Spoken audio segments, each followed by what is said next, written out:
తెలంగాణలో మరో కొత్త పార్టీ పుట్టుకొచ్చింది. సంతోషం. We wish them all the best. ప్రజాసేవ చేయడానికి ఎంతమందైనా ముందుకు రావచ్చు, ఎంతమందైనా పార్టీలు పెట్టొచ్చు. మనం స్వాగతిస్తాం. ఎందుకంటే అంతిమంగా ప్రజలకు మేలు జరుగుతుంది. ఇప్పుడు ఉన్న వాళ్ళకంటే కొత్త వాళ్ళు ఇంకా మంచిగా చేస్తారు అంటే సంతోషమే. సో కల్వకుంట్ల కవిత గారు ఒక పార్టీ పెట్టారండి.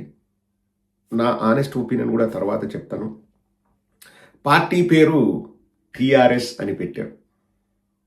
టిఆర్ఎస్ చిన్న చేంజ్ చేశారు. ఎందుకంటే ఇప్పుడున్న పార్టీలు లేకపోతే రీసెంట్గా క్లోజ్ చేసిన పార్టీల స్టైల్లో పార్టీ పేరుంటే ఎలక్షన్ కమిషన్ ఒప్పుకోదంట. అందుకు తెలంగాణ రాష్ట్ర సేన అని పెట్టారు.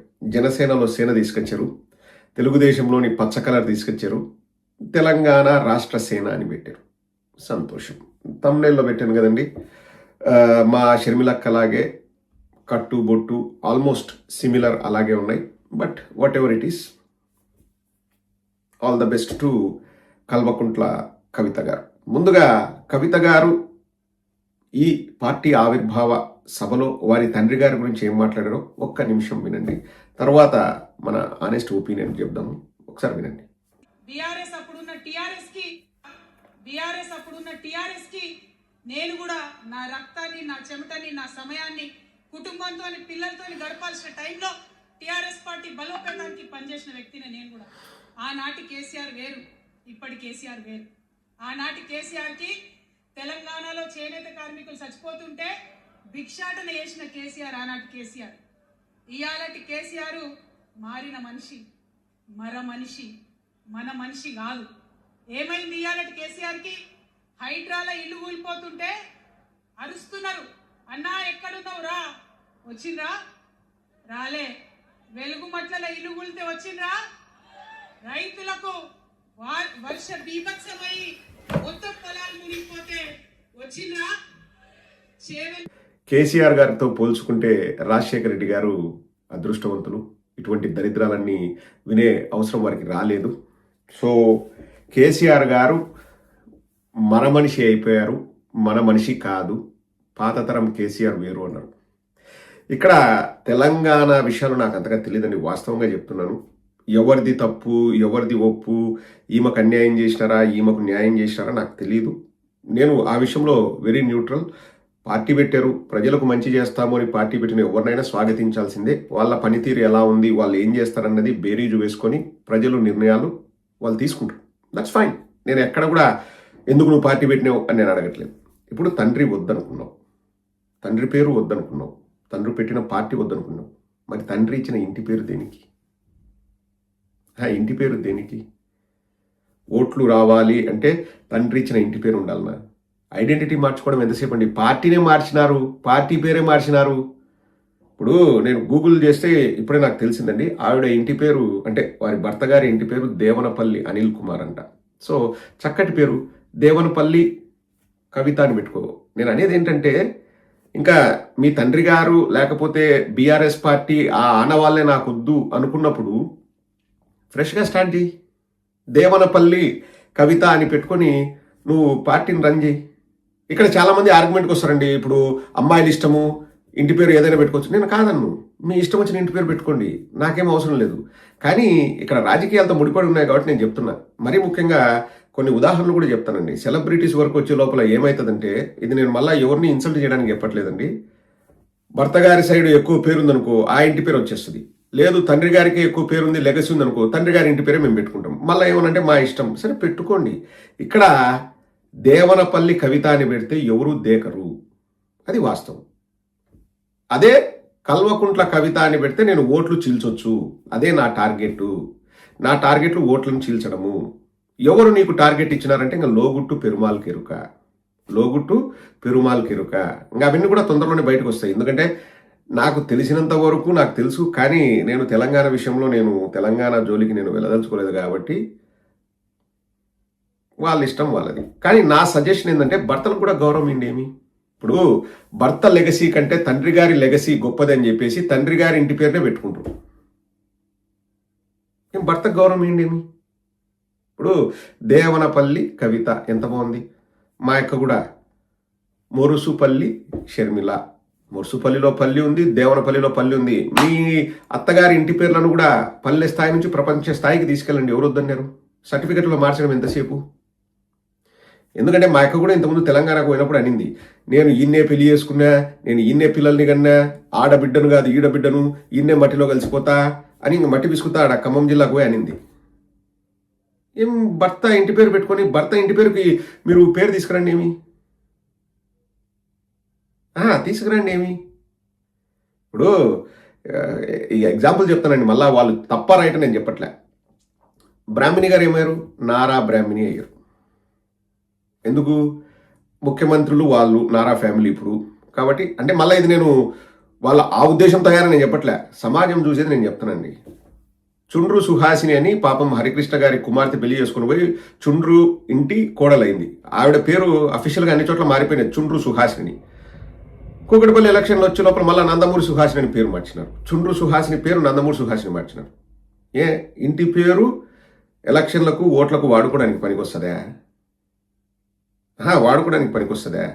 సరే, నువ్వు కల్వకుంట్ల కవిత అనే పెట్టుకో, ఆ ఇంటి పేరు మీ నాయన ఇచ్చినాడు, పెట్టుకో, నాకేం అభ్యంతరం లేదు. మరి మీ నాయనతో నువ్వు ఇంటికి గొడవ పడాలా? సరే, గొడవ పడినావు, మీ నాయన పేరు వద్దు, మీ నాయన పార్టీ వద్దు, మరి మీ నాయన ఇంటి పేరు దేనికి?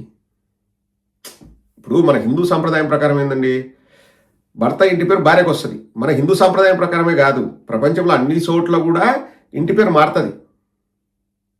అన్ని దేశాల్లో కూడా అట్లే జరుగుతుంది, ఇంటి పేరు మారుతుంది. మేము మార్చుకోము, మాకు దాంట్లో వెయిటేజ్ ఉంది అంటే ఇంకా వాళ్ళ ఇంటి పేరు కావాలి కానీ వాళ్ళ నాయన వద్దు, వాళ్ళ నాయన మారిన మనిషి అంట. సరే, మీ నాయన మారినాడు, నువ్వు పేరు మార్చుకోయేమి? మార్చుకోవాలి కదండి. ఇక్కడ నేను చెప్పేది, నాకేమి ఆడవాళ్ళు ఎందుకు పేరు మార్చుకోలే, అదేమో నేను స్త్రీ వ్యతిరేకిని, స్త్రీ ద్వేషిని కాదు. ఈడ కల్వకుంట అనే పేరుతో నువ్వు రాజకీయం చేస్తే ఓట్లను చీల్చొచ్చన్న ఏకైక దుగ్ధ. మా అక్క కూడా అంతే. మా అక్క ఆంధ్రప్రదేశ్కి ఎందుకు వచ్చింది? నేను ఆడబిడ్డను ఈడబిడ్డను కాదు, ఈయనే పిల్లలను కన్నా, ఈయనే పెళ్లి చేసుకున్నా, నా భర్త తెలంగాణ వాడు, నేను ఈయనే పార్టీ పెట్టినా, ఈ మట్టిలోనే కలిసిపోతాను. మళ్ళీ ఆంధ్రాకు వచ్చి ఇంటికి పోటీ చేసింది, మళ్ళీ వైఎస్ షర్మిలాగానే ఇంటికి పోటీ చేసింది. అంటే మా ఆయన ఓట్లు రెండైనా చీల్చుతా నేను అని. అంత ఏం తాపత్రయం? ఏమంతా దేవుడా, ఇల్లే ఇట ఉంటారో ఎవరైనా ఉంటారో అర్థం కాదండి. అంత తాపత్రయం ఏమి? సరే, మాకు ఐడెంటిటీ ఉండకూడదా, మేము ఎలక్షన్స్ పోటీ చేయకూడదా, మేము రాజకీయాల్లోకి రాకూడదా అంటే రాండి, మీ ఓన్ ఐడెంటిటీని మీరు క్రియేట్ చేసుకోండి. తండ్రి చాటు బిడ్డలుగా మళ్ళీ తండ్రిని తిట్టడం దేనికి? పుట్టింటి వాళ్ళని ఎందుకు సంకరాకిపడం దేనికి? ఇప్పుడు ఎవరికి నష్టం? ఇప్పుడు కల్వకుంట్ల కవిత పేరుతో బయటకు వస్తే ఎవరికి నష్టం? అంతో ఇంతో నష్టం కేసీఆర్ గారికి ఉంటుంది. కరెక్ట్, వీళ్ళు ఎప్పుడు వస్తారు చూడండి. అంటే ఇప్పుడు యాంటీ ఇన్కంబెన్సీ ఓట్లన్నీ కేసీఆర్ గారికి వెళ్ళకూడదు, నాకు కూడా కొన్ని రావాలి, యాంటీ ఇన్కంబెన్సీ ఓట్లు నేను చీల్చుతా, అదే టార్గెట్. ఇంకా దాంట్లో డౌట్ ఏముంది? ఎవరు ప్రోత్సహిస్తున్నారు, ఎవరి ప్రోద్బలం ఉంది, ఎన్ని కోట్లు చేతులు మారినాయి అన్నది చెప్తున్నా కదండి. లోగుట్టు పెరుమాల్ కిరుక. నాకు 100% నాకు తెలియదు, నేను ఆ రాజకీయాలు అంత పట్టించుకోను. ఈ మధ్య ఇంకోటి కూడా గమనించండి, నేను మధ్యతరగతి కుటుంబీకుడిని, నేను చిన్న చిన్న ఊర్ల నుంచి వచ్చిన వాడిని, అక్కడ ఉన్న సాధక బాధలన్నీ నాకు తెలుసు. ఈ మధ్య ఏం ఫ్యాషన్ అయిపోయిందంటే, మామూలుగా అండి, నేను హిందూ కుటుంబాల్లో నేను చెప్తున్నాను, నాకు తెలిసిన పరిధి మేరకు నేను చెప్తున్నా, నాకే అన్నీ తెలుసు నేను అనట్లే. పెళ్లి చేసినప్పుడు ఏం చేస్తారంటే, కూతురికి, నేను చూశానండి, నేను చూసిన విషయాలు చెప్తున్నాను, నేను తప్పైతే ఇంకా సమాజం తప్పు, అంతే, నా తప్పు కాదు. కట్నం ఇచ్చి పెళ్లి చేసేవాళ్ళు. కట్నం తప్ప అంటే తప్పు. ఇప్పటికీ కట్నాలు తీసుకున్నారు, ఇస్తున్నారు. ఓట్లకు డబ్బులు తీసుకున్నట్లే కట్నాలు కూడా అంతే. ఎవరు బయట మాట్లాడుకోరు కానీ జరుగుతున్నాయి. ఒక విధంగా నేను దాంతో నేను ఏకీభవించేది ఏంటంటే, కూతురికి కొడుక్కి సమాన హక్కులు ఉండాలి. కూతురికి కొడుక్కి సమాన హక్కులు ఉండాలి తండ్రి ఆస్తిలో. దాంట్లో నేను కాదను, 100% సమాన హక్కులు ఉండాలి. సో ఇంతకుముందు ఏం చేసేవాళ్ళు అంటే, వ్యవసాయ కుటుంబాల నుంచి వచ్చిన వాళ్ళు ఏం చేసేవాళ్ళు, అప్పో సొప్పో కూతురు కోసం చేసి, లేకపోతే వాళ్ళ అమ్మ నగలు తాకట్టు పెట్టి అయి చేసి ఇప్పుడు ఒక 10 ఎకరాలు పొలం ఉన్న రైతు, అప్పట్లో 10 ఎకరాలు, ఎకరా 20,000 అనుకోండి, ఒక 20 ఏళ్ల క్రితం నేను ఎగ్జాంపుల్ చెప్తాను, మా సైడ్ ఉన్న వాల్యూల ప్రకారం ఒక 20-25 అనుకోండి, అంటే 2.5 లక్ష. ఆ 1,25,000 అప్పు చేసి ఇంట్లో ఉన్న పాత బంగారం అది ఇది చేసి ఓ 2.5 లక్ష ఇచ్చి కూతురికి పెళ్లిళ్ళు చేసేవాళ్ళు. ఇంకా కొడుకు భూమి ఉంటుంది, ఎందుకంటే వీడు నన్ను సాకుతాడు, నేను వానికి భూమి ఇస్తా, మా పాప కదా, పాప బాగుండాలని చెప్పేసి కట్నం ఇచ్చి పంపించేవాళ్ళు. అప్పుడు కట్నాలు తీసుకొని వెళ్ళారు ఆడవాళ్ళు. ఇప్పుడు ఏమవుతుంది, ఈ 10 ఎకరాలు వాడు పాపం కొడుకు కాయ కష్టం చేసి వాళ్ళ చెల్లెళ్ళు పెళ్లికి చేసిన అప్పంతా తీర్చుకొని వాళ్ళ పిల్లలకు చదువు చెప్పుకొని వాడు ఏందో వాని ఇబ్బందులు వాడు పడుకుంటా వాడు ఆ 10 ఎకరాలు మెయింటైన్ చేసుకుంటా ఉన్నాడు. ఇప్పుడు వాల్యూ వచ్చేసి ఏమైందంటే 10 ఎకరాలు ఇప్పుడు కాస్త 20 లక్షలు, అంటే ఎకరా 20 లక్షలు 25 లక్షలు అయింది ఈ 25 ఏళ్లలో. ఇప్పుడు చెల్లెళ్ళు వచ్చారు, వచ్చి నాకు భాగం కావాలా ఆస్తిలో, నాకు భాగం కావాలి, ఇప్పుడు నాయన ఆస్తిలో నాకు 5 ఎకరాలు రావాలి అంటున్నారు. ఇంకా ఇది తప్పెవరిది రైట్ ఎవరిది అని మాట్లాడే స్థాయి నాది కాదు. ఎందుకంటే ఇప్పుడు నేను ఏదైనా మాట్లాడే అనుకోండి, ఆ అడిగిన ఆడవాళ్లకు బాధ కలుగుతుంది. కానీ ఇది వాస్తవం. నా ఆనెస్ట్ ఒపీనియన్ ఏంటంటే, ఇప్పుడు కొడుకు కూతురు ఉన్నారనుకోండి, కూతురు పెళ్ళేటప్పుడే ఆస్తి పంచి ఇస్తున్నాను అని ఎవరి డాక్యుమెంట్లు వాళ్ళు రాయించినారు అనుకోండి, ఏ బాధ లేదు, ఏ బాధ ఉండదు. ఇంకా అయిపోయాయి, ఇంకా ఆడికి పెళ్లి చేసినాం. ఎందుకంటే మా షర్మిలక్క చెప్పిన ప్రకారం ఆడపిల్ల అని ఎందుకంటారంటే, ఆడపిల్ల ఈడపిల్ల కాదు కాబట్టి ఆడపిల్ల కాబట్టి, అంటే అత్తగారింటికి వెళ్ళే పిల్ల కాబట్టి ఆడపిల్ల అంటారు. కుటుంబ బాంధవ్యాలు, ప్రేమ, అనురాగం, ఆప్యాయత ఇవన్నీ ఉంటాయి. ఆర్థికంగా ఒక క్లారిటీ వస్తే అందరికీ మిగతా విషయాల్లో బాగుంటుంది. ఆస్తికాన్నే 99% గొడవలు పడతారండి. నేను మళ్ళీ మధ్యతరగతి కుటుంబీకుని నేను చూసినాను కాబట్టి నేను చెప్తున్నా. గాడికి ఇచ్చేసి, ఓ అమ్మ నీ జీవితం నీదిమ్మా, నీకు మంచి ఇంటికి ఇచ్చి నిన్ను పెళ్లి చేసినాం, నువ్వు నీ భర్త మీ ఇల్లు ప్లాన్ చేసుకోండి, నీకు అక్కడ పిల్లలు పుడతారు, నీకు అత్తమామలు ఉన్నారు, అది నీ కుటుంబం అవుతుంది, ఇక్కడికి ఇంకొక ఆడపిల్ల వస్తుంది కదండి, ఇది వీళ్ళ కుటుంబం అవుతుంది, కలిసిమెలిసి ఉండండి, వచ్చిపోండి, మనము కుటుంబంగా బాగుందాం. ఒకవేళ డబ్బులు కూడా ఎవరికో ఇబ్బంది ఎవరికో అవన్నీ కూడా చేసుకుందాం, కానీ నాది ఇది, నాకు కావాలి, నాకు సమాన హక్కు, ఇంకా ఇవన్నీ మర్చిపోతే మంచిది. ఎందుకంటే అత్త ఒకప్పటి కోడలే, లేకపోతే ఇక్కడ తల్లిగారు కూడా ఒకప్పుడు వేరే ఇంటి నుంచి వచ్చిన వాళ్ళే. ఇవి జరుగుతూ ఉంటాయి. ఇప్పుడు సింపుల్ ఎగ్జాంపుల్ అండి, మా షర్మిల వచ్చి మా అన్న ఆస్తిలో నాకు వాటా కావాలంటుంది. ఇప్పుడు మొరుసుపల్లి మా బ్రదర్ బావ సంపాదించే దాంట్లో ఏమన్నా జగనన్నకి ఇస్తుందే? అదంతా నాదే, మళ్ళీ మా అన్న ఇచ్చే దాంట్లో నాకు సుఖం కావాలా? ఏంది లాజిక్? ఇప్పుడు మురుసుపల్లి బావ సంపాదించే దాంట్లో ఏమన్నా జగనన్నకి ఎవరైనా ఇస్తారా? అంటే నేను అదే చెప్తున్నా, మీరు గమనించాల్సింది అదే. సోషల్ స్టేటస్ను బట్టి ఇంటి పేర్లు పెట్టుకోవాలా లేకపోతే మార్చుకోవాలా అనేది వాళ్ళ ఇష్టం అన్నం తప్పు. ప్రేమతో మీరు పెట్టుకుంటే మాకేం అభ్యంతరం లేదు. ఇప్పుడు బ్రదర్ బావ సంపాదించనుకో, బ్రహ్మాండంగా సంపాదించాడంట బ్రదర్ బావ, ఏం జగనన్నకి ఏమన్నా ఒక రూపాయి ఇస్తున్నాడు దాంట్లో? ఇయ్యరు. కానీ వచ్చేసి ఈడ వీళ్ళని పట్టుకొని రక్కుతా నేను. ఇది ఎక్కడ లాజిక్? సరే, నువ్వు బ్రదర్ బావది కూడా జగనన్నకి ఇచ్చేటట్టుకుంటే ఏమి, జగనన్న పిల్లలకు బ్రదర్ బావ సంపాదించేది ఇస్తారా? అట్లా అడగకూడదు, అది తప్పు. నేను మాత్రం వచ్చి అడుగుతా, మా కుటుంబంలోని లెగసీ అంతా నేను వాడుకుంటా, ఇక్కడ బ్రదర్ బావ ఇంట్లో ఉంటా. మళ్ళా నేనే చెప్తా, ఆడపిల్ల అంటే ఆడపిల్ల ఈడపిల్ల కాదు అని. కవిత గారికి నేను చెప్తున్నా, మీకు ఇప్పుడున్న ఫేమ్ కానీ, ఇప్పుడున్న నేమ్ కానీ, ఇప్పుడున్న రాజకీయంగా మీకు ముందరకు వచ్చి చప్పట్లు కొడుతున్నారు కదా, అవన్నీ కూడా కేసీఆర్ గారు పెట్టిన భిక్షే. ఇంకా దీంట్లో ఎటువంటి డౌట్ లేదు. కవిత గారు కూడా చెప్పలేరు నాకు మా నాయన పెట్టిన భిక్ష కాదు అని. కేసీఆర్ గారు పెట్టిన భిక్షే. నువ్వు ఆ ఐడెంటిటీని కంప్లీట్గా చెరిపేసుకో, నీకు నువ్వు ప్రూవ్ చేసుకో, నీకు మంచిది. నీ భర్తకు గౌరవం ఉంటుంది. ఏం భర్తలకు గౌరవం ఏంటి అబ్బా? ఏం భర్తలకు గౌరవం ఏంటి? ఏం తప్ప? భర్తలకు గౌరవం ఇవ్వని అడగడం తప్ప? అంటే ఏం మీ భర్తల ఆటలో అట్టిపండా? దేవనపల్లి కవిత పెట్టుకో, మురుసుపల్లి షర్మిల పెట్టుకో, మీ భర్తలకు గౌరవం ఇవ్వండి. భర్తలకు గౌరవం ఇస్తే మంచిదే కదండి. ఎవరైనా తండ్రి కూడా ఏం కోరుకుంటాడు?